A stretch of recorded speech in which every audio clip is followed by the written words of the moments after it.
रामनगर गांव में एक मछुआरा रहता था जिसका नाम लखन था। वो अपनी पत्नी निर्मला के साथ रहता था और मछलियां बेचकर अपना गुजारा करता था। लखन का एक दोस्त था देव। वो भी लखन की ही तरह मछलियां बेचकर अपना गुजारा करता था, लेकिन कई दिनों से उनके जाल में एक भी मछली नहीं फंस रही थी, जिस वजह से वो दोनों परेशान हो गए थे। एक दिन वो बहुत निराश हो गए और अपने अपने घर वापस गए। हमारे जमीन पर सोने के अंडे की खेती गए। लखन जैसे ही अपने घर पहुंचा, अपनी पत्नी को बुलाने लगा। निर्मला, निर्मला, अरे कहाँ हो? जरा पानी लेकर आओ, बहुत प्यास लग रही है। जी लाई। निर्मला पानी लेकर बाहर आई और बोली, जी लीजिए पानी, और लाइए थोड़े पैसे दीजिए, मैं कुछ खाने का सामान ले आती हूँ। आज फिर एक भी मछली मेरे हाथ नहीं लगी। मेरे पास आज भी 1 रुपया नहीं है। क्या? आज एक भी मछली नहीं मिली? मुझे लगता है इस तालाब की सारी मछलियाँ उस नदी में चली।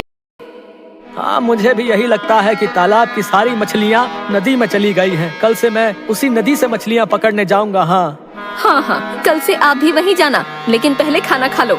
दोनों खाना खाते हैं और सो जाते हैं, लेकिन देव उनकी सारी बातें सुन लेता है और अगले दिन लखन से पहले ही नदी पर पहुंच जाता है। इधर लखन अभी अपने घर पर ही था और नाश्ता कर रहा था। आपको याद तो है ना कि आज आपको उस नदी से मछलियाँ मालिक, हमने तो जमीन बदल ली थी ना। पकड़ने जाना है। हाँ, भाग्यवान याद है। चलो अब मैं जा रहा हूँ, ठीक है? इतना कहकर लखन मछलियाँ पकड़ने के लिए निकल जाता है और थोड़ी ही देर में वो उस नदी पर पहुंच गया। तभी उसे वहाँ पर देव दिखाई दिया। देव को देखते ही लखन ने कहा, अरे देव, तुम यहाँ कैसे? वो मुझे गांव के आदमी ने बताया था यहाँ के बारे में। अच्छा, चलो मछलियाँ पकड़ते हैं। तुम उस कोने पर बैठ जाओ, मैं इस कोने पर बैठ जाता हूँ। ठीक है। दोनों एक एक कोने पर बैठ जाते हैं। सबसे पहले देव ने नदी में जाल फेंका और मछलियों के फंसने का इंतजार करने लगा। वहीं दूसरी तरफ जैसे ही लखन ने मछली पकड़ने के लिए नदी में जाल फेंका, उसे जाल थोड़ा भारी लगा। वो जाल खींचने लगा और खुश होकर बोला, अरे वाह, लगता है कोई बड़ी मछली जाल में फंसी है। इसे बेच के तो अच्छे पैसे मिलेंगे। और जाल को खींचने लगता है। आगे की फीस नहीं दे पाता। और जैसे ही जाल को निकालता है, देखता है उसमें एक जानवर की लाश पड़ी है। ये देखकर देव हंसने लगा। देव को हंसता देख वो बहुत दुखी हो जाता है और कहता है, भगवान, मेरी इतनी परीक्षा क्यों ले रहे हो? अगर आज मैं खाली हाथ घर गया तो अपनी पत्नी को क्या खिलाऊंगा? वो बहुत निराश हो जाता है, लेकिन थोड़ी ही देर के बाद वो दोबारा नदी में जाल डालने का फैसला करता है। नदी के पास जाकर वह दोबारा जाल डालता है। इस बार जब वो जाल डालता है तो उसे जाल बहुत भारी लगता है। वो खुश होता है और मन ही मन सोचता है, लगता है भगवान ने सुन ली और इस बार जाल में कोई मोटी मछली भेज दी। चलो जल्दी से जाल खींचता हूँ। वो जाल खींचने लगता है और जैसे ही जाल बाहर निकलता है, वह देखता है कि उस जाल में एक बहुत बड़ा जूता है। ये देखकर वो बहुत दुखी हो जाता है और फूट फूट कर रोने लगता है और कहता है, भगवान, हुआ वहाँ से अपने घर चला जाता है।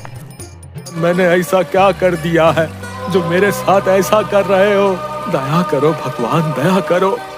लखन निराश होकर एक जगह पर बैठ जाता है और थोड़ी देर बाद फिर नदी में जाल डालता है। इस बार उसे जाल पहले से भी ज्यादा भारी लगा और वो खुशी खुशी जाल को खींचने लगा। और जब जाल बाहर निकला तो उसमें बहुत सारा कूड़ा कचरा निकला।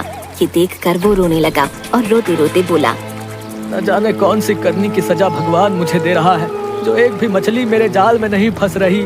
भगवान, अब मैं आखिरी बार इस नदी में जाल फेंकूंगा। अगर इस बार भी एक भी मछली नहीं फंसी तो मैं ये काम ही छोड़ दूंगा। वो नदी में जाल फेंकता है और इस बार भी उसे जाल बहुत भारी लगा। वो फटाफट नदी से जाल खींचने लगा और जब उसने जाल को देखा तो उसमें एक गागर निकली।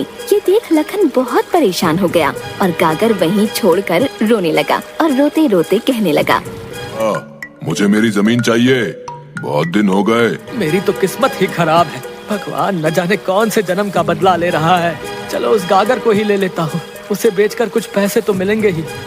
वो गागर के पास जाता है बहुत देर से देव के जाल में भी कोई मछली नहीं फंसी थी। वो भी लखन के पास पहुंच गया और गागर को देखने लगा। दोनों ने देखा कि उस गागर के मुंह पर एक कांच का ढक्कन है और उस पर एक मुहर लगी है। मुहर और गागर को देखकर देव सोच में पड़ गया। लखन, लगता है इस गागर में बहुत सारा चांदी है और किसी राजा ने अपने राज्य की मुहर लगाकर इसे नदी में फेंक दिया है। अच्छा ही है, खोलो खोलो इस गागर को। रुको, खोलता हूँ। लखन ने जैसे ही उस गागर को खोला, उस गागर से धुआं निकलने लगा और धीरे धीरे वो सारा धुआं आसमान में फैल गया। धीरे धीरे उस धुएं का आकार एक राक्षस के रूप में बदल गया। राक्षस को देखकर लखन और देव बहुत डर गए और अपने अपने घर के अंडे की खेती हमें मिली है। ये बोली तरफ भागने लगे। तभी उस राक्षस ने कहा, डरो मत, मैं तुम्हें कुछ नहीं करूंगा। तुमने मुझे इस कैद से मुक्त किया है। मैंने कैसे किया आपको मुक्त? बहुत सालों पहले मैंने लोगों को बहुत परेशान कर रखा था। सब मुझसे परेशान थे, जिससे नाराज होकर राजा इंद्र ने बाबा मनुश्री की मदद से मुझे एक राक्षस बना दिया और इस गागर में कैद कर दिया। इस गागर के ढक्कन पर जो मुहर लगी है वो भी उस बाबा की ही है और उन्होंने ये श्राप दिया कि जब तक तुम्हें इन 3 सवालों के जवाब नहीं मिलेंगे तुम एक अच्छे इंसान नहीं बनोगे। अब तुमने मुझे इस गागर से तो मुक्त कर दिया, अब तुम्हें मेरे सवालों का जवाब देना होगा। क्या तुम मेरे सवालों का जवाब देने के लिए तैयार हो? अगर तुमने मेरे सवालों के सही जवाब दिए तो जो तुम चाहो मैं वो तुम्हें दूंगा। राक्षस की बात सुनकर देव के मन में लालच आ जाता है और वो बोलता है, राक्षस जी, इस लखन अब तुम अपनी जमीन अपने पास रखो। ने आपको मुक्त नहीं कराया, बल्कि मैंने मुक्त कराया है। क्या सच में तुमने मुझे आजाद कराया है? हाँ हाँ। एक काम करो, तुम दोनों मेरे सवालों का जवाब दो। तुम दोनों तैयार हो? हाँ हाँ, मैं तैयार हूँ। हाँ, मैं भी तैयार हूँ। आप पूछिए। देव, तुम बताओ, लालच क्या है? लालच एक बुरी बला है। हाँ। अच्छा, दूसरा प्रश्न, मुझे गागर से किसने मुक्त कराया था? राक्षस का ये प्रश्न सुनकर देव असमंजस में पड़ गया। वो सोचने लगा, अगर मैंने गलत जवाब दिया तो कुछ नहीं मिलेगा। उसने सोचते हुए कहा, आपको लखन ने गागर से मुक्त कराया है। मुझे पता था तुम झूठ बोल रहे हो, इसलिए मैं तुम्हारे मुंह से ये बात सुनना चाहता था। और अब जब मुझे पता चल गया है कि तुमने अपने लालच के चलते मुझसे झूठ बोला है तो तुम्हें इसकी सजा मिलेगी। और तुम्हारा फिर आप अचानक से अपनी जमीन मुझसे क्यों? तुम्हारी सजा है मौत। नहीं, ऐसा मत कीजिए राक्षस जी। राक्षस ने उसकी एक न सुनी और उसे मौत के घाट उतार दिया। जिसके बाद उस राक्षस ने लखन से सवाल पूछा, अब तुम मेरे प्रश्न का जवाब दो। बताओ, हवा से भी तेज गति किसकी है? हवा से भी तेज गति है मन की गति। आकाश से भी ऊंचा दर्जा किसका होता है? आकाश से भी ऊंचा दर्जा पिता का होता है भाई। अब आखिरी प्रश्न का जवाब दो। बताओ, ऐसा कौन सा शास्त्र है जिसे पढ़ के मनुष्य बुद्धिमान बनता है? ऐसा कोई शास्त्र नहीं है जिसे पढ़ के मनुष्य बुद्धिमान बन सकता है, बल्कि महान लोगों की संगति से ही मनुष्य बुद्धिमान बनता है। तुमने मेरे प्रश्नों के बिल्कुल सही जवाब दिए। मैं बहुत प्रसन्न हूँ। बताओ, तुम्हें क्या चाहिए? मुझे बस इतना धन चाहिए कि मुझे कभी किसी से उधार न लेना पड़े और मेरे घर में जो भी व्यक्ति आए मैं उसे भोजन करा सकूं। हीरालाल की सारी तथास्तु। इतना कहकर वो राक्षस एक साधु के रूप में बदल गया और वहाँ से गायब हो गया। ये तो बिना कुछ दिए ही गायब हो गया और मुझसे सवालों के जवाब भी पूछ लिया। चलो, आज का तो पूरा समय ही निकल गया, शाम भी हो गई, अब घर चलता हूँ। लखन घर की ओर आने लगता है। वो पूरे रास्ते सोचता रहता है कि अब वो क्या करेगा।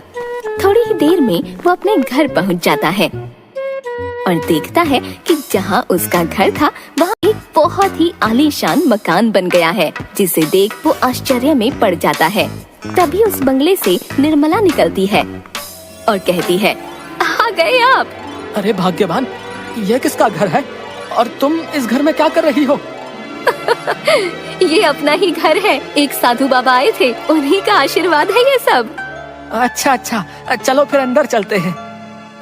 दोनों उस बंगले के अंदर चले जाते हैं। लालच में आकर हीरालाल शेरा को उसकी जमीन है और लखन निर्मला को सारी बात बताता है। लखन की बात सुनकर निर्मला कहती है, मुझे लगता है वो राक्षस ही साधु का भेष बनाकर यहाँ आया था और ये सब हमें देकर गया।